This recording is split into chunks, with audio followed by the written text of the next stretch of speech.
ఈ ప్రాపర్టీకి సంబంధించి ఇది తూర్పు, దక్షిణము, పడమర, ఉత్తరము అనుకుంటే ఎవరైనా సరే నార్త్ ఉత్తరం 0 degrees మధ్యలో ఉంది అనుకుంటారు.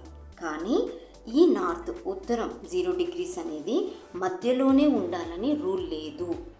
ఉత్తరం అనేది ఒక్కొక్కసారి 2 వర్డ్స్ వెస్ట్ పడమరకు కానీ లేదా ఈస్ట్ తూర్పుకి కానీ తిరుగుతుంది.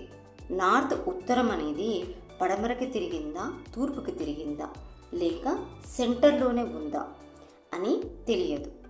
అది తెలియనప్పుడు వాస్తు చూడాల్సిన ప్రాపర్టీలో దిక్కులు, మూలలు ఎక్కడ ప్లేస్మెంట్ అయ్యాయి, ఎక్కడ ఉన్నాయి అనే విషయం తెలియదు.